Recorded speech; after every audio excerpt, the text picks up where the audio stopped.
Кыргыз элине таанымал аалым Абдугапар Сманов көз жумду. Казакстандын белгилүү дин аалымдарынын бири Сманов Абдугапар Ажы көз жумду. Бул тууралуу казакстандык басылмалар жазып чыгышты. Абдугапар Ажы катуу ооруп 30-июнда ооруканага түшкөн. 1-июлда таңга жуук ооруканадан көз жумду. Маркум эмнеден көз жумганы тууралуу так маалымат айтыла элек.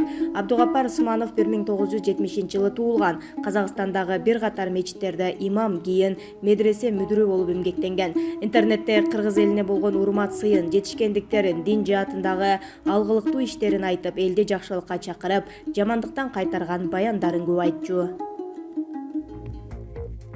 Чеченстандын башчысы Рамзан Кадыров Владимир Путинди өмүрүнүн аягына чейин Орусиянын президенти кылууну сунуштады. Бул тууралуу чет элдик басылмалар жазып чыкты.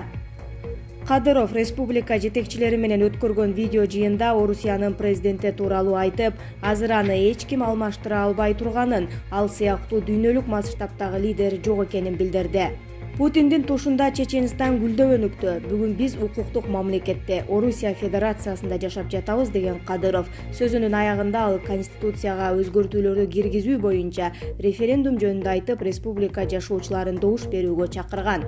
Конституцияга сунушталып жаткан өзгөртүүлөрдүн бирине ылайык Путиндин буга чейинки президенттик мөөнөттөрү жокко чыгарылып, ал өлкөнү 2036-жылга чейин башкарууга мүмкүнчүлүк алат.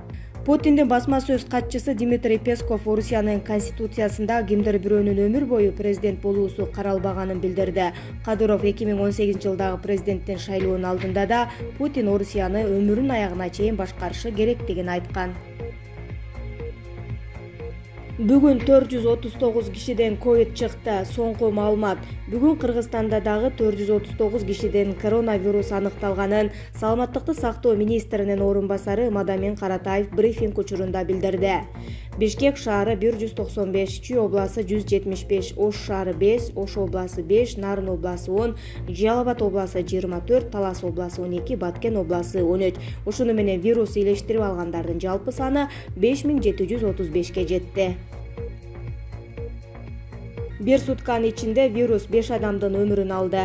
Кыргызстанда соңку 1 сутка ичинде COVID-19 жуктурган 5 адам айыга албай каза болду. Бул туурасында Саламаттыкты сактоо министринин орун басары Мадамин Каратаев брифинг учурунда билдирди. Бейтаптар төмөнкү ооруканаларда үзүлгөн. Республикалык клиникалык ооруканада 57 жана 67 жаштагы 2 эркек киши, Нарын областтык бириккен ооруканасында 60 жаштагы эркек киши, Москва аймактык ооруканасында 70 жаштагы эркек киши, Кыргыз-Түрк достук ооруканасында 72 жаштагы аял. Көз жумгандардын баарынын өнөкөт оорусу болгон.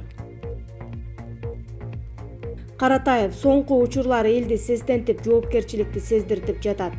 Акыркы күндөрү эл вирустун кооптуу оору экенин туюп, жоопкерчиликти көбүрөөк сезе баштады. Бул тууралуу брифинг учурунда Саламаттыкты сактоо министринин орун басары Мадамин Каратаев айтты.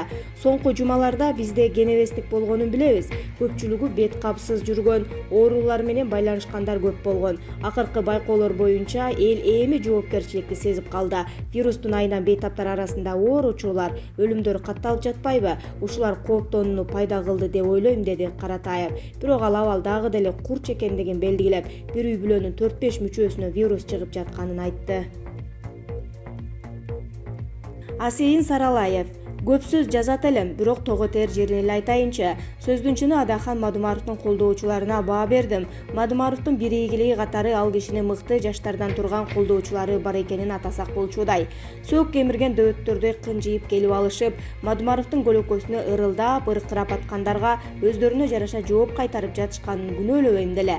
Анан Каркыра жайлоосу боюнча казактар эмне дешет жана ошол жакта жашаган элдин пикири кандай болду экен деп иликтеп жатам.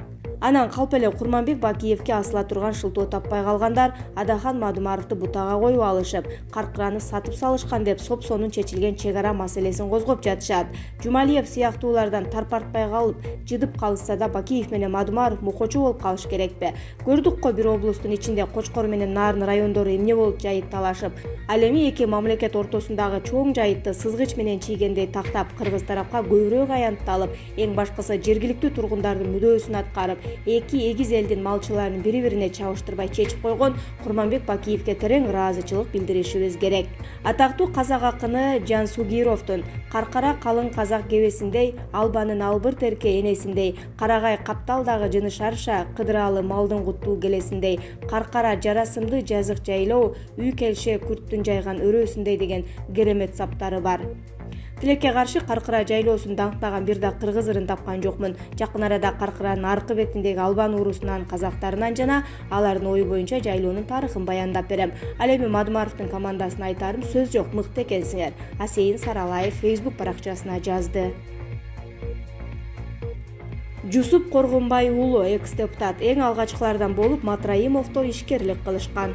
Экс-депутат Кыргыз Республикасынын Улуттук бокс федерациясынын вице-президенти Жусуп Коргонбай уулу Назар Ньюс маалымат агенттигине Матраимовдун үй бүлөсү тууралуу өз пикирин билдирди. Мен 1994-жылы Ош шаарына студент болуп келгем. Ошондо Кыргыз улутунда ишкерлер аз болчу. Түштүктө негизинен өзбек улутундагылар соода сатык менен алектенчү. Кыргыздардан эң алгачкылардан болуп Матраимовдор ишкерлик кылышкан. Чоң-чоң ишкердикти жасап, көп кишиге көмөктөшүп, иш орун беришкени чындык. Азыр деле спортко, маданиятка, жетим жесир муктаждарга жардам сураса дайыма жок дешпейт. Мен алардын бажыдагы иштерине же коррупциялык иштерге аралашты дегенге конкреттүү факты болбогондон кийин ишенбейм.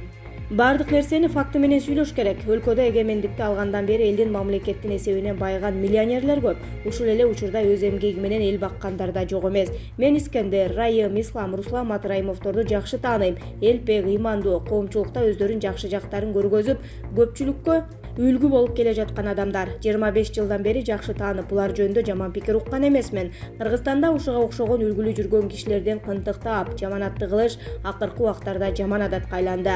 Мындай адамдарды колдоп алсак, элге пайдасы мындан дагы жогору болмок, деди экс-депутат. Эске сала кетсек, Исмаил Матраимов кайрымдуулук фонду вируска байланыштуу өзгөчө кырдаал учурунда 250 000 бет кап вирустун белгилерин ыкчам көрсөтүүчү 20 000 экспресс-тесттер, 500 коргоочу костюмдар жана 500 коргоочу көз айнектерди беришкен. Ошондой эле мамлекеттин эсебине 10 миллион сом, калктын жардамга муктаж катмарына ун, өсүмдүк майы жана азыктар салынган баштыктарды таратып беришкен. Мындан сырткары унутулуп калган кыргыз киносунун ардагерлерине чакан гуманитардык жардам көрсөткөн. Назар Ньюс. Эл уктаса да эл амандын эки уулу 20 миллионду жок кылган Абылгазиев менен Ирсалиев уктайбы? Кыргыз элин өз рахаты үчүн жанчып, түпкүргө тыккан мурунку өкмөт башчы Абылгазиев менен Ирсалиевдин эмне байланышы бар? Экөө бир туугандын баласы. Ошондуктан Абылгазиев кайсы жакка барса да куйруктай кылып Ирсалиевди ээрчитип алат. 20 миллион каяктан чыкты? Абылгазиевди Атамбаев апаптап соцфонддун жетекчилигине алып келет. Акаев, Бакиев, Отунбаевалар ата-энелерди багар көрөрү жок деп багып жаткан соцфондко аяр мамиле жасашкан. Абылгазиев Атамбаевга таянып, бул фондко келер менен соцфондда акча бизнесинин аштоосуна айланды. Соцфондко баш ийген аймактагы мекемелер ыйлап сыктап, мыйзамсыз төлөмдөрүн түзеле капчыкка оодара баштаган. Абылгазиев Атамбаевдин колдоосу менен вице-премьерликти басып чыгылды. Ал жакын тууганы Ирсалиевди өзү жетектеп турган соцфонддун жетекчисинен орун басары кылат. Капыстан кече эле кол кармашып түбөлүк биримдиктемин деп шерттешип турган жердеш укасы Сапар Исаков өкмөт башчысынан ала салып, ордуна Абылгазиев келет. Абылгазиев Сапар Исаков эмне болсо ошол болсун, бир туугандаш Ирсалиевдин иши илгерилесин деген принципти туу тутуп, өкмөт башчысы болор менен Ирсалиевди соцфондко жетекчи кылат. Ортодо Кыргыз поштасына бере турган 20 миллион сомдун изи сууйт. Кыргыз поштасынын жетекчиси Марс Наспеков бул элдин акчасын дуулап келсе, төбөгө чаап кызматынан кетиришет. Абылгазиев көмүскө акчага тойбой элдин акчасы 20 миллион сом үчүн жетекчилерди мойсоп жиберген бетем ачылып жатат. Марс Наспековдун ордуна келген жетекчи 20 миллион сомду ордуна коебу же Абылгазиевке карап ыкшыйып элдин акчасы үчүн күрөшүүдөн тайманабы? Азизбек Келдибеков, Назар Ньюс. Жогорку кеңештин кызматкери тойканасын оорукана катары колдонууга берди. Жогорку кеңештин иш башкармалыгынын бөлүм башчысы Базарбай Мусабеков чайканасын COVID-19 илдетине чалдыккандарды дарылоо үчүн госпиталь катары колдонууга бере тургандыгын билдирип, социалдык тармактагы баракчасына жазды. Өзү менен байланышканыбызда кыйын учурда элге жардам болсун деген максатта ушундай чечим кабыл алганын айтты.